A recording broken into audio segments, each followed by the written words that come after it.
क्या उत्तराखंड में नहीं होगा मंत्रिमंडल विस्तार? भ्रामक खबरें फैलाने को लेकर कांग्रेस ने कर दी बीजेपी पर चढ़ाई।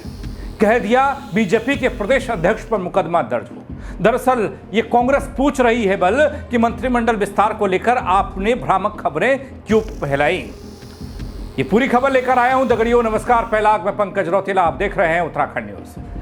दोस्तों, विधानसभा चुनाव 2027 में अब ज्यादा वक्त बचा नहीं है। ऐसे में मंत्रिमंडल विस्तार को लेकर लगातार चर्चाएं चल रही हैं, लेकिन चर्चा से ज्यादा सवाल खड़े हो रहे हैं बल कि बीजेपी प्रदेश अध्यक्ष और राज्यसभा सांसद महेंद्र भट्ट की कार्यप्रणाली पर।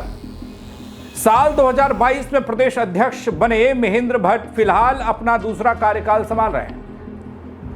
दोबारा अध्यक्ष बनने के बाद 2 महीने बीत चुके हैं, लेकिन सवाल यह है कि क्या आलाकमान को वो मंत्रिमंडल विस्तार पर राजी नहीं कर पाए, या फिर पूर्व मुख्यमंत्रियों के दबाव में अब तक विस्तार लटका हुआ है, अटका हुआ है।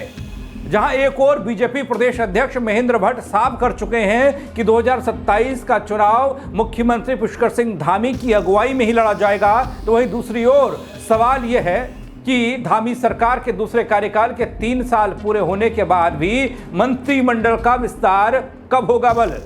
चुनाव नजदीक है, और अगर अभी विस्तार होता भी है तो नए मंत्रियों के पास विभागीय कामकाज संभालने के लिए कितना समय रहेगा बल?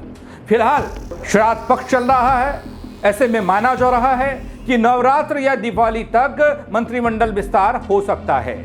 इस बीच पार्टी विधायकों और सांसदों ने खनन समेत कई मुद्दों पर सरकार की कार्यशैली पर सवाल उठाए, जिससे संगठन असहज हो गया। कांग्रेस भी इस मुद्दे को भुना रही है दगड़ियों। कांग्रेस प्रवक्ता गरिमा दसौनी का कहना है कि महेंद्र भट्ट लगातार विस्तार की खबरें बदलते रहते हैं, फैलाते रहते हैं, जिससे भ्रम फैल रहा है जनता के बीच में।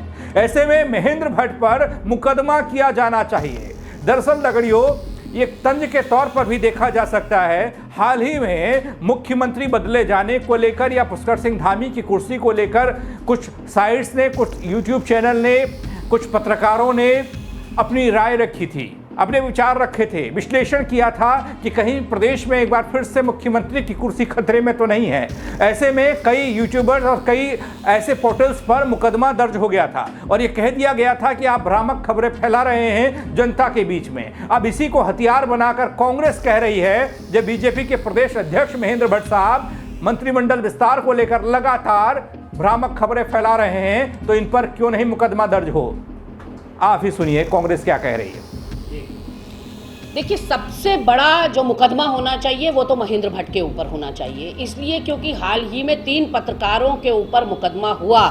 एक भाजपा का प्रतिनिधिमंडल देहरादून कप्तान से मिला और उन्होंने 3 पोर्टल्स की शिकायत करते हुए 3 पत्रकारों के ऊपर मुकदमा करने की गुजारिश करी। एक तहरीर उनके खिलाफ दी कि इन्होंने भ्रामक खबर चलाई है कि मुख्यमंत्री प्रदेश का बदली होने वाला है, और अकॉर्डिंग टू द कप्तान उन्होंने ये कहा कि इससे आपदाग्रस्त क्षेत्र जो हैं प्रभावित होते हैं ऐसी भ्रामक खबरों से। तो मुझे ये लगता है कि महेंद्र भट्ट जो हर सीजन में कहते हैं होली के बाद होगा, दिवाली के बाद होगा, राज्य स्थापना दिवस पर होगा, अब श्राद्ध लग गए, अब नवरात्र में होगा, अब नए साल में होगा, तो ये बोलते बोलते 4 साल निकाल दिए महेंद्र भट्ट ने। और ज्यादा आपदाग्रस्त क्षेत्र प्रभावित इनके इस बयान से हो रहे हैं, क्योंकि जैसे ही ये शगुफा छोड़ते हैं कि मंत्रिमंडल विस्तार होने वाला है, सारे विधायक आपदाग्रस्त क्षेत्रों को छोड़कर या अपने जनता की परेशानियां और दुश्वारियां छोड़कर दिल्ली दरबार या फिर यहाँ मुख्यमंत्री दरबार की परिक्रमा करने लगता है। हमने देखा उमेश शर्मा काऊ को, हमने देखा अरविंद पांडे को, किस तरह से अमित शाह जी से मिल रहे हैं और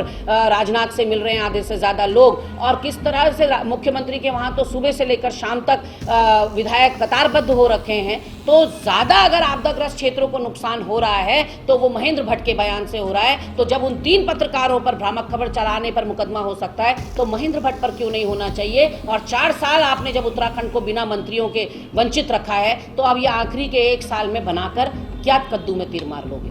तो वहीं बीजेपी का कहना है दगड़ियों, जब कांग्रेस आक्रमण कर रही है और इस तरीके से बीजेपी पर चढ़ाई हो गई कि बीजेपी वालों का यह हथियार उनके खिलाफ इस्तेमाल होने लग गया बल, तो कांग्रेस के काट के जवाब में अब बीजेपी ने भी अपना मंत्र फूंकना शुरू किया है। कहते हैं कांग्रेस के पास कोई ठोस मुद्दा नहीं है, अभी राज्य आपदा से जूझ रहा है। ऐसे समय में राजनीति नहीं बल्कि राहत कार्य प्राथमिकता होनी चाहिए और जल्द ही सही वक्त आने पर मंत्रिमंडल का विस्तार हो जाएगा। ये सही वक्त कब आएगा बल? जब चुनाव की तारीख चुनाव आयोग तय कर देगा। इसका इंतजार प्रदेश की जनता कर रही है दगड़ियों। लेकिन बीजेपी अपना तर्क दे रही है। आदित्य कोठारी साहब प्रदेश महामंत्री बीजेपी के हैं, सुनिए उनको। कुछ नहीं है और न तो किसी का दबाव है और न किसी का कोई अभाव है। मैं ये कहना चाहता हूँ कि कांग्रेस के पास वर्तमान में किसी प्रकार का कोई मुद्दा नहीं है। इस समय पूरे उत्तराखंड में आपदा की भयावह स्थिति है।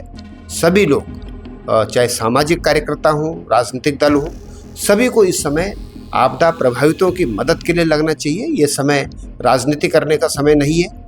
इसलिए मैं समझता हूँ कि भारतीय जनता पार्टी संगठन के संबंध में अपने स्तर पर अपना निर्णय लेगी, अपना विचार कर रही है और सरकार भी पूरी सक्षमता के साथ में चल रही है।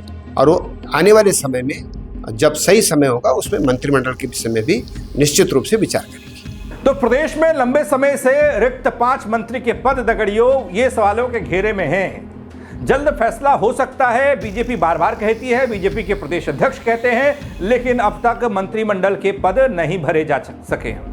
और माना यह जा रहा है कि मुख्यमंत्री धामी ने केंद्रीय नेतृत्व से बातचीत पूरी कर ली है और अब जल्द ही मंत्रिमंडल विस्तार की औपचारिक घोषणा होगी। लेकिन कब होगी बल? महेंद्र भट्ट कब तक धामी मंत्रिमंडल में रिक्त हुए पदों को पूरा करने या भरने को लेकर यही कहते रहेंगे कि हो जाएगा, होगा।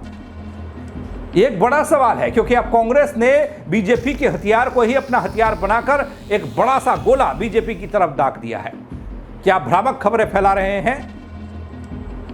आपने कहा अब होगा, तब होगा, कभी कहते हैं नवरात्र में होगा, कभी कहते हैं दशहरे पर होगा, कभी कहते हैं इधर होगा। तो ऐसे में भ्रम फैला जनता के बीच में बीजेपी के प्रदेश अध्यक्ष महेंद्र भट्ट साहब पर मुकदमा होना चाहिए। इस खबर को लेकर आप क्या कहेंगे दगड़ियों? क्योंकि एक सवाल तो है जो जनता के मन में है, अगर मंत्रिमंडल विस्तार हुआ और देरी से हुआ तो क्या फायदा बल उस मंत्रिमंडल का और उन मंत्रियों का जो विभाग संभालेंगे? काम करने का तो वक्त मिलेगा नहीं, फिर चुनाव सामने आएगा तो फिर वही होगी कि भाइयों और बहनों हमें तो वक्त इतना मिला नहीं, लेकिन आप दीजिए वक्त और आगे हम काम करेंगे। ऐसा नहीं चलना चाहिए, ऐसा नहीं चलेगा बल। कैसे होगा? आप क्या कहेंगे इस खबर को लेकर? अपनी राय कमेंट के जरिए दीजिएगा दगड़ियों। साथ ही खबर को लाइक करिएगा और शेयर करिएगा, लोगों तक पहुंचाइएगा कि मंत्रिमंडल विस्तार को लेकर क्या होने जा रहा है। मेरे साथ जुड़ने के लिए आप सबका बहुत शुक्रिया दगड़ियों। जय उत्तराखंड।